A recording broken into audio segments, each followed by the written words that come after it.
Public Sénat et EcoDDS, société à but non lucratif engagée dans le traitement des déchets chimiques des particuliers, présente Terre à Terre.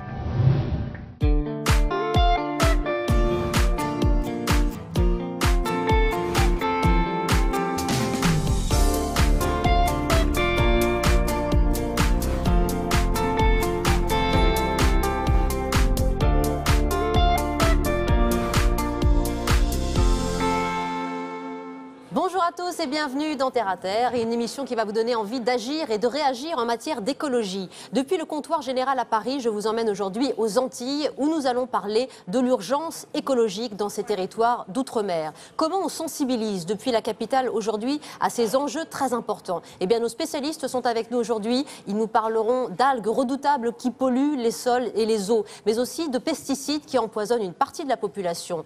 Des faits d'abord, pour vous faire une conviction, le reportage Terra Data de Fanny Bernardon. Avec ses 11 millions de kilomètres carrés, l'espace maritime français est le deuxième plus grand au monde. Cela s'explique par la présence de ces territoires d'outre-mer dans les 4 océans. L'un des grands atouts de ces régions est d'héberger 10% de la biodiversité de la planète. Mais c'est sans compter les problèmes écologiques qui touchent particulièrement les Antilles françaises.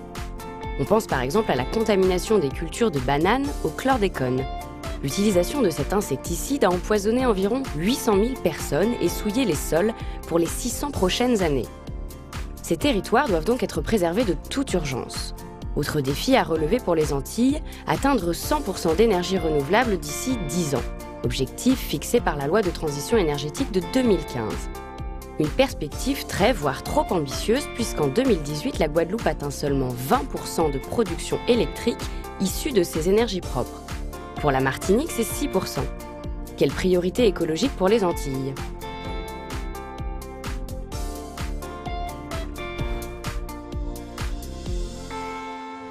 Alors comment projette-t-on notre politique écologique française métropolitaine à 7000 km de là? Eh bien aux Antilles, de la Martinique à la Guadeloupe, de Saint-Barth à Saint-Martin, de Marie-Galante à l'archipel des Saintes. Eh bien pour en parler, nous accueillons la sénatrice de la Guadeloupe. Bonjour Victoire Jasmin. Bonjour. Merci d'être là pour éclairer nos téléspectateurs. D'abord, on a cette question qui sous-tend les chiffres qu'on vient de lire et d'entendre. Ces régions aux Antilles hébergent 10% de la biodiversité de la planète. Mais est-ce qu'on peut fondamentalement transposer nos enjeux très métropolitains sur ces terres qui n'ont pas les mêmes priorités? Oui, alors elles sont complémentaires toutefois, parce qu'il faut savoir que les Antilles, en tout cas, il y a une partie du territoire ultramarin qui est français. Donc c'est aussi le prolongement de la France. Toutefois, dans l'ensemble de ces territoires, il n'y a pas que la France, mais la biodiversité française, c'est aussi là. Plusieurs îles différentes, ce sont des archipels et qui sont confrontés à des risques naturels majeurs, parce qu'il y a beaucoup de personnes qui travaillent dans la mer, qui travaillent à proximité, qui veulent aujourd'hui prendre conscience et qui ont souhaité évidemment mettre en évidence ces problématiques, mais ça n'a pas toujours été le cas malheureusement. En même temps, la prise de conscience veut que nous puissions maîtriser également notre environnement. Bien sûr. Donc il y a des plans climat, air, énergie territoriaux qui se mettent en place. La nature a besoin de nous et nous avons aussi besoin. Et surtout dans ces écosystèmes. Dans ces écosystèmes aux particuliers. Antilles. Moi, je vais vous donner un chiffre, Victoire Jasmin, qui va peut-être vous faire réagir. Vous, la politique, sénatrice. L'horizon, c'est 100% d'énergie renouvelable d'ici 10 ans dans ces territoires ultramarins, alors que nous avons une part aujourd'hui d'énergie renouvelable de 20% en Guadeloupe, 6% en Martinique. Cet horizon à atteindre d'ici 10 ans, est-ce qu'il est réaliste pour vous? C'est réalisable. Ça dépendra des volontés politiques, économiques et sociales. Je prends l'exemple. Pour l'énergie, par exemple, on utilise pour le moment beaucoup de pétrole. Il y a d'autres alternatives. Donc il va falloir former des personnes pour utiliser de nouvelles possibilités. Il va falloir aussi que les entreprises s'adaptent et revoient leur fonctionnement. Vous dites qu'il va falloir. Ça a commencé déjà dans la transition? Tout à fait, parce que là, nous avons, pour le territoire, pour la Guadeloupe par exemple, nous avons la géothermie, nous avons de plus en plus d'éoliennes, nous avons du solaire. On a la possibilité aujourd'hui de travailler différemment. Et il y a également l'utilisation de la biomasse pour ne pas utiliser forcément le bois, pour ne pas utiliser les arbres. Ce qui se passe, c'est qu'il faut qu'on s'adapte, parce que c'est à une petite échelle, et vous venez de le dire, 20%.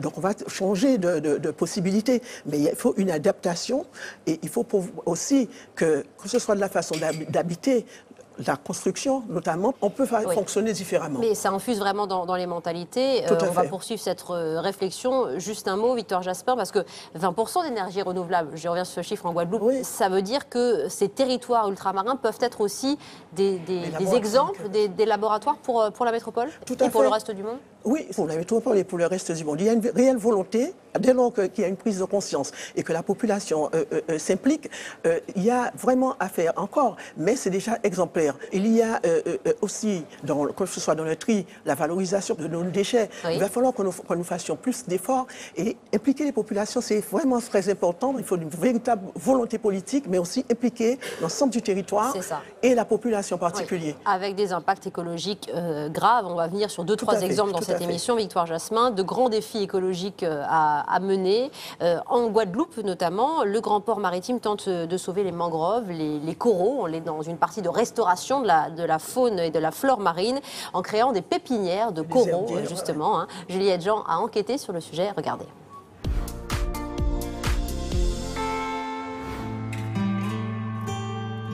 La Guadeloupe, ses plages paradisiaques, ses cocotiers et ses cimetières de coraux. Fortement pollués par les eaux usées, on estime que 80% des coraux sont morts. Il en va de même pour la mangrove, aussi appelée palétuvier, qui a perdu 30% de sa superficie en 30 ans. Au grand port maritime, cœur économique de l'archipel, certaines volontés fortes tentent de changer les choses, en conciliant activité humaine et préservation de l'environnement. Le Grand Port Maritime de la Guadeloupe s'est engagé dans un grand programme environnemental de restauration des écosystèmes et notamment des mangroves et des palétuviers. On utilise les bienfaits des écosystèmes pour protéger nos activités et nos infrastructures. Planter des palétuviers, ça évite parfois de construire des digues. Ils protègent des événements climatiques. Ils servent de filtre pour les polluants et les pollutions. C'est des écosystèmes qui protègent donc des ouragans, d'où leur importance. Pour restaurer ces écosystèmes marins, le Grand Port Maritime a mis en place le projet Cayoli. Des boutures de mangroves et de coraux sont cultivées en pépinière, puis elles sont replantées en milieu naturel, en pleine mer pour les colonies de coraux. Le but, c'est de cultiver ces colonies-là, qui sont relictuelles mais isolées, et finalement de recréer des récifs avec plusieurs individus génétiques pour qu'après ils puissent se reproduire sexuellement en fait. Et pourquoi pas réensemencer en fait tous les récifs coralliens de Guadeloupe avec les larves qui en sont issues. Même si nous n'en sommes qu'aux prémices de la restauration de ces écosystèmes, les résultats sont déjà encourageants. C'est clairement de la mise au point de techniques de restauration des milieux qui sont extrêmement probantes. J'en veux pour preuve les pépinières de coraux, où il y a une production de biomasse qui double chaque année en pépinière, et maintenant une très fine connaissance des sites sur lesquels on peut implanter avec un très fort taux de succès les boutures qui ont été cultivées en pépinière. Mais pour être utile sur le long terme, il faudrait s'attaquer au problème à sa source et donc traiter de façon plus efficace les eaux usées. Mais ceci est une autre histoire. Voilà par exemple une urgence écologique qui n'est pas forcément visible par les citoyens, mais qui l'est au fond. Victoire Jasmin, 85% des coraux qui sont morts en Guadeloupe, et pourtant on sait combien ils sont importants dans la biodiversité, dans la préservation de l'écosystème. Est-ce qu'il y a des politiques très clairement ciblées sur la défense aujourd'hui des coraux, par exemple aux Antilles? Les coraux étaient méconnus il y a quelques années, et dans les magasins de souvenirs, on pouvait même trouver des coraux. Oui. Aujourd'hui, tout le monde sait que ce sont des êtres vivants qui vivent, ils ont besoin d'un environnement très favorable, et il y a des mesures qui ont été prises. Même les pêcheurs aujourd'hui font attention. Quand ils les récupèrent par hasard, eh bien, ils les remettent à l'eau.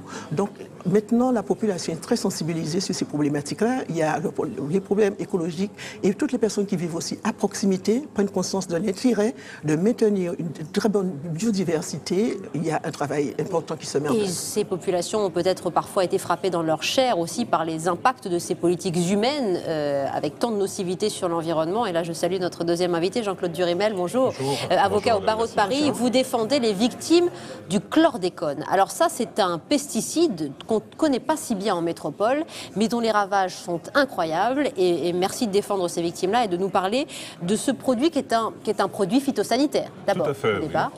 La première fois qu'on en a entendu parler ici en métropole, puisque aux Antilles on en parle depuis un certain temps, c'est au moment où, en 2010, on découvrait l'ampleur de ce phénomène, alors qu'ici en métropole, jamais aucune émission, jamais aucun politique n'en avait parlé, alors que c'est un problème qui existe depuis des années, puisque la question se pose depuis les années 70. Donc effectivement, il y avait un décalage entre ce qui était vécu sur place aux Antilles par rapport à ce problème et la perception, ou la non-perception plutôt, qu'on en avait ici en métropole. Pesticides redoutables utilisés depuis 1973, interdits assez rapidement aux États-Unis, et puis utilisés jusqu'en 1993 aux Antilles. Exactement. C'est dans l'indifférence générale ? C'est une saga tragique. Je reprends les quelques repères chronologiques pour que chacun puisse bien situer. En 1990, on a pris conscience de la toxicité de ce produit. On a interdit que ce produit puisse être de nouveau utilisé en métropole. Là où le bât blesse et là où se pose le véritable problème, c'est qu'en 1990, on a considéré que ce produit qui était toxique ne devait pas être utilisé en métropole, mais qu'en revanche, bien qu'il soit toxique, on a accordé une dérogation, première dérogation d'une année pour qu'il continue d'être utilisé aux Antilles, en particulier pour la banane. Et on a prolongé cette autorisation, cette dérogation jusqu'en 1993. Donc la réalité, c'est que... prolongation que vous jugez criminelle aujourd'hui, pour dire les choses. On s'interroge en tout cas, est-ce que ce qui est toxique pour une partie de la population, et que ce soit Paris ou que ce soit Pointe-à-Pitre, c'est le même pays, alors on s'interroge sur le fait de savoir si ce qui est toxique en métropole ne l'est pas aux Antilles. La réponse me semble assez claire, effectivement. On a aujourd'hui la quasi-totalité des Guadeloupéens, 95%, des Martiniquais, 92% qui sont, Victoire Jasmin, contaminés au chlordécone. Contamination avec quels effets aujourd'hui sur la santé de ces populations? Non, alors je ne sais pas d'où vous tenez les chiffres. Il y a des analyses qui sont faites par la Chambre d'agriculture et par certains services de l'État sur les sols. Et sur toute la Grande Terre et une partie de la Basse Terre, il n'y a pas eu d'utilisation de chlordécone. Donc, il y a des analyses de sol pour permettre de savoir vraiment quelles sont les zones où les sols ont été contaminés. Effectivement, les agriculteurs, ils n'avaient pas de protection. Donc là, ces personnes-là, ils ont contracté effectivement un certain nombre de cancers, notamment les cancers de la prostate pour les hommes. Sur l'ensemble du territoire, comme il n'y a pas eu d'utilisation de chlordécone dans le sol, dans l'agriculture, les problèmes se posent différemment. On ne peut pas de façon unilatérale dire 95%, parce que là, pour le moment, il n'y a pas eu d'études sur l'ensemble de la population avec un échantillon représentatif pour évoquer ces chiffres-là. Justement, on voit beaucoup de chiffres, Jean-Claude Duremel, et notamment celui-ci. 90% des cancers que vous évoquez, des cancers de la prostate, seraient liés au chlordécone. Ça aussi, ça fait partie un peu des fantasmes sur le sujet, mais qui permettent à certains, et dont vous êtes peut-être, de montrer qu'il y a un scandale sanitaire derrière ça. Il y a un véritable problème. Je rejoins ce que dit Madame la sénatrice, avec une nuance cependant. Lorsqu'elle dit effectivement que toutes les terres n'ont pas été contaminées, ça c'est certain, effectivement. C'est essentiellement, en ce qui concerne la Guadeloupe, en tout cas, la Basse-Terre qui a été contaminée, puisque c'est la région effectivement où on cultive la banane. Oui. Ça, c'est le premier aspect, c'est au niveau des sols. Mais il y a un second aspect qui est tout aussi important, c'est celui de l'ingestion de produits contenant du chlordécone.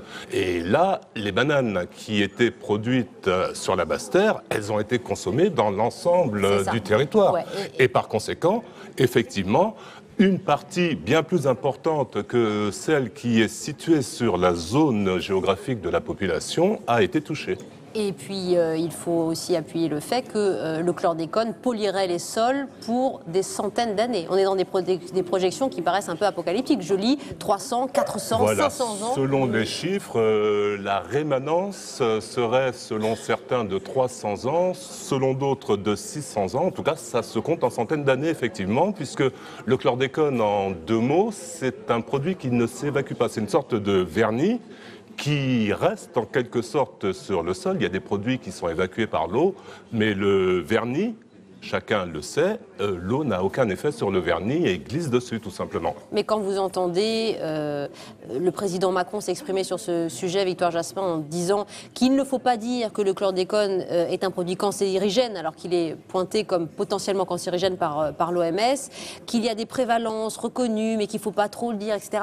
Vous avez l'impression quoi? Qu'on veut cacher des choses finalement, vu de là-bas? Non, je dirais que le président de la République n'était pas suffisamment informé. Donc je m'arrêterai à cela. Ouais. Je dirais qu'il n'était pas suffisamment informé parce qu'après, le fait qu'il soit revenu sur ses propos, donc là, je ne vais pas dire davantage. Toutefois, aujourd'hui, il y a des mesures pour la baleine durable en Guadeloupe et en Martinique pour éviter justement que les mêmes choses ne se fassent. Donc je ne veux pas faire la langue de bois, mais je voudrais quand même dire un certain nombre de choses. Juste pour compléter en 2 petites secondes, oui. Il y a quand même des mesures, enfin une norme qui pose problème d'ailleurs, c'est ce qu'on appelle les LMR, c'est-à-dire les limites minimum résiduelles, c'est-à-dire le taux de chlordécone que l'on considère acceptable dans l'organisme d'une personne.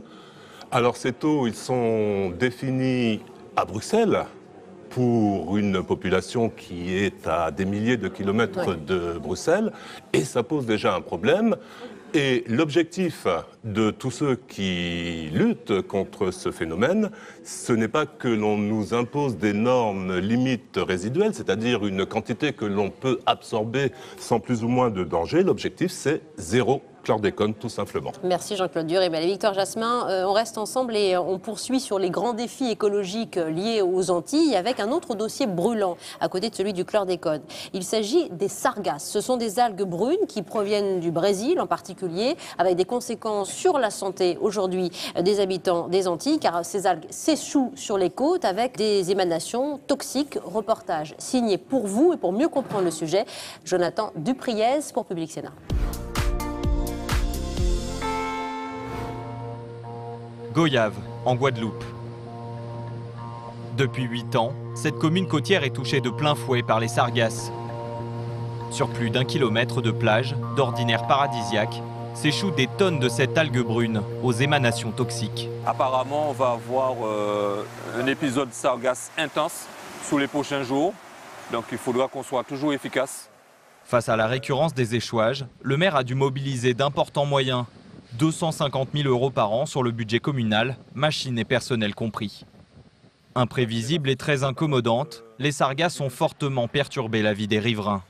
D'abord sur un plan de vue de la santé, avec des gènes importantes respiratoires pour la population. Deuxièmement, sur un plan de la biodiversité, avec des dégradations importantes sur la biodiversité. Et puis d'un point de vue économique, des impacts importants. On a des établissements, des restaurants situés sur le port de pêche qui souffrent des fois lorsqu'on a des échouages importants. Mais face à l'ampleur du phénomène, la Guadeloupe s'est tournée vers la métropole. Direction Saint-Hilaire-de-Riez, en Vendée. C'est ici que Thierry Tomaso a élaboré cette machine. Un aspirateur à sargasses, capable de capter 50 tonnes d'algues par heure. On fait passer les algues dans un tuyau avec de l'eau et l'eau nous sert à véhiculer ces algues, donc de l'endroit où elles sont devant la plage jusqu'à un engin, un bassin en fait, qui est juste au début de la plage et qui s'appelle un jacuzzi. Une fois traitées, ces algues pourront être stockées et utilisées dans l'industrie. Cette question des débouchés économiques préoccupe les élus, notamment le sénateur de Guadeloupe, Dominique Théophile, auteur d'un rapport sur ces algues brunes. Ce jour-là, il reçoit un entrepreneur saint-lucien venu promouvoir son engrais 100% sargasse. Il y a un produit qu'il faut valoriser, qu'il faut transformer et le rendre plus utile que de vouloir s'en débarrasser à tout prix. Charbon actif, bioplastique ou encore papier, les entrepreneurs du monde entier tentent actuellement de trouver un débouché économique pérenne, reposant à 100% sur les sargasses.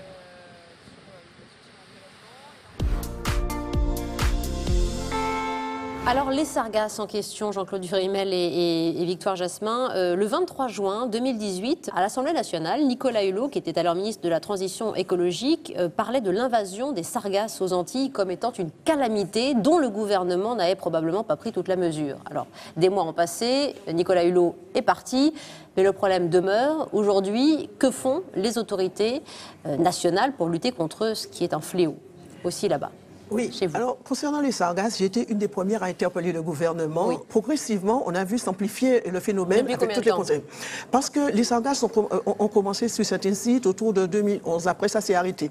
Et après, c'est par vague. Après, c'était par vague. Mais c'est vrai que ce sont des algues qui arrivent de façon massive sur nos côtes, mais pas seulement, parce que sur certaines côtes des États-Unis également, et sur toute la Caraïbe. C'est vrai, les conséquences sont dramatiques parce qu'il y a, lorsqu'elles se dégradent, lorsqu'elles stagnent, et lorsqu'il y a la fermentation de ces algues, eh bien, il y a des gaz sulfureux, il y a des émanations, donc qui perturbent effectivement et qui ont des conséquences sur la santé. Ces algues, au moment où j'avais écrit au gouvernement, je disais une fois qu'il fallait les analyser pour savoir qu'est-ce qu'elles contenaient, parce qu'est-ce qu'il y avait un principe actif, est-ce qu'on pourrait les valoriser. Je proposais ce qui est dit dans le reportage, justement. Voilà. Par exemple, de les valoriser en engrais. Mais alors là, on se demande comment une substance toxique peut être utilisée. Voilà, pour le moment, à ma connaissance, il n'y a pas eu d'étude véritable de la composition de ces algues. On ne peut pas les utiliser en tant qu'engrais. Par contre, en ce moment, il y a une possibilité avec la biomasse, on l'utilise en tant que comburant. Complètement. Il y a des actions en justice juste sur ce sujet, ce dossier des sargasses. Non, je rejoins tout à fait ce qu'a dit Madame la sénatrice. Simplement, là aussi, pour l'instant, on nous dit, parce que c'est un phénomène assez récent, effectivement, c'est à partir de 2010-2011 environ que ces sargasses sont arrivées du nord du Brésil. Ces émanations sont gênantes, mais ne sont pas toxiques. Il n'y a pas eu d'études. C'est peut-être un problème sanitaire majeur qui est en quelque sorte en gestation là aussi. Alors, vous voyez quels peuvent être, avec ces deux exemples, par exemple, assez forts, certains enjeux du moment en matière d'environnement dans les Antilles. Dans ces circonstances, comment on tient un discours et une politique de transition énergétique? Eh bien, on va en parler tout de suite avec notre invité, tous terre à terre. Et je vous rejoins, madame, monsieur, tout de suite. Avec mon invité, on vous parle du réseau Outre-mer Network. Bonjour Daniel Yerso. Bonjour. Réseau d'entrepreneurs ultramarins que vous avez créé il y a une petite dizaine d'années. Dans quelle philosophie vous êtes inscrit? L'idée était simple, c'était d'accompagner toute la nouvelle génération de jeunes qui avaient envie d'entreprendre, ou oser entreprendre. Donc c'était notre leitmotiv d'une manière généraliste. Donc accompagner les entrepreneurs, les financer, accélérer leur croissance. Et très vite, on a adoré faire quelque chose qui est peu commun en France, c'est parler d'innovation et outre-mer. Voilà. Et donc là, on s'est attaqué à toutes les problématiques liées à l'énergie, au développement durable. Et nos outre-mer sont des laboratoires formidables. Il y a des initiatives extraordinaires. Alors ça, c'est très bien. Et ça nous intéresse évidemment au cœur de cette émission liée aux défis, à l'urgence écologique. Je vais vous montrer cette photo, par exemple, d'un produit que vous avez mis en avant, Cadalis. Voilà. Alors, expliquez-nous un petit peu cette entreprise de cosmétiques qui travaille sur du bio. Alors, Cadalis, entreprise qui fait de la cosmétique à base de déchets de bananes avec de l'extraction moléculaire sur les bananes. Vous nous la garantissez sans chlordécone parce qu'on vient d'en parler quand même. Exactement, tout à fait, exactement. Certifiée bio. Aujourd'hui, elle est incubée par les programmes de L'Oréal et traitée bientôt par le programme de Johnson & Johnson aux États-Unis. Cette photo, qu'est-ce que c'est, Daniel Yerso, là? Alors, vous venez de parler des sargasses. Oui. On parle peu des micro-algues. Voilà. Et il faut savoir que dans l'océan Indien, on a une société comme Bioalgues Austral qui est en train de prototyper et qui va sortir peut-être bientôt en fonction industrielle, la capacité de produire des microalgues de manière intensive, à la fois pour produire du biodiesel à base de microalgues, ou alors pour valoriser des coproduits que vous allez retrouver dans l'alimentation végétale, dans l'alimentation des poissons, des animaux, dans les cosmétiques également, à haute valeur ajoutée. D'accord. Avec ce réseau d'entrepreneurs, vous jouez aussi les locomotives pour essayer de trouver des subventions, j'imagine, pour soutenir les créations d'entreprises dans ce domaine en particulier? On fait ce que font tous les réseaux d'entrepreneurs. Là-dessus, on n'a vraiment rien d'innovant. En revanche, le travail qu'on essaye de faire, c'est de montrer comment ces innovations qui partent de problématiques très locales ont un impact très très fort à l'international. On a des exemples assez fantastiques qu'on retrouve d'ailleurs très souvent à l'étranger ou dans les grandes conférences tech internationales. Il y a combien d'entrepreneurs qui font part de Outre-mer? Alors on est 2800 adhérents, sympathisants et adhérents, avec 200 adhérents qui sont un peu actifs. Et nous sommes l'un des 30 programmes de la Station F à Paris, donc qui nous permettent de... Station F, c'est quoi? Le plus gros campus de start-up au monde, inauguré à Paris, mis en place par Xavier Niel entre autres, et ce qui nous permet de faire venir les les meilleurs profils des régions qui se développent un peu partout dans le monde. Eh bien, voilà, si vous voulez en savoir davantage, vous tapez sur Internet OMN, Outre-mer Network. Vous avez des actions de sensibilisation, j'imagine, et puis les entrepreneurs qui sont à l'écoute peuvent vraiment prendre contact avec vous, notamment Daniel Yerso, qui avait créé ce réseau d'entrepreneurs ultramarins. Merci beaucoup pour cette initiative. Des initiatives et donc un investissement écologique. Il y a des pensées écologiques fortes aux Antilles qu'on peut mettre en avant. Clairement, il y a de l'expérimentation, il y a un laboratoire aux Antilles aujourd'hui sur ces sujets. Donc maintenant, il y a un engouement parce que tout le monde a pris conscience qu'il fallait agir et agir vraiment très vite. Donc, il y a beaucoup d'initiatives. La géothermie qui est de plus en plus mise en valeur sur le territoire. On en a déjà parlé. Donc, il y a aussi dans les communes des initiatives concernant le tri et la valorisation des déchets. Concernant également le plan climat, air, énergie territoriale, de plus en plus, toutes les collectivités s'y mettent. Il y a des projets. Il y a beaucoup de communautés qui veulent valoriser les produits du terrain en impliquant les agriculteurs eux-mêmes pour l'utilisation des sols différemment, éviter les pesticides, ils sont tous conscients, et limiter les dégâts. Merci. Et voilà, et nous continuerons à reparler, j'espère, davantage aussi grâce à cette émission du chlordécone et de suivre le procès. 2 pistes à ajouter à ce que vient de dire Madame la sénatrice. C'est d'abord la culture hors sol et qui répond au problème du chlordécone. Et par ailleurs, c'est une sorte de retour aux sources, c'est la permaculture qui n'est rien d'autre que les jardins créoles que nous avions connus à l'époque. Voilà. Merci beaucoup, Monsieur Dirimel. Merci, et je voulais Victor quand même Lasmin. vous montrer le rapport sur les risques naturels majeurs fait par le Sénat. Voilà, qu'on peut évidemment trouver aussi en ligne c'est en ligne sur le site du Sénat. Rapport d'information. Je suis co-rapporteur, donc c'est important parce que certaines mesures sont déjà prises ici avec le Sénat. Merci beaucoup. Voilà, on voit votre investissement et aux uns et aux autres. Je vous remercie d'avoir suivi cette émission que nous consacrions donc aux défis écologiques aux Antilles. On a dressé les contours un peu du sujet. Merci aussi de nous dire ce que vous voulez voir traiter aujourd'hui à l'antenne. Vous pouvez nous laisser des petits messages sur la page Facebook de l'émission Terre à Terre qui est hébergée par le site de Public Sénat. On se retrouve très bientôt. Depuis le comptoir général à Paris, je vous salue. Cette émission filmée au smartphone est la vôtre et ces petits appareils sont aussi recyclables, vous le savez. À très bientôt.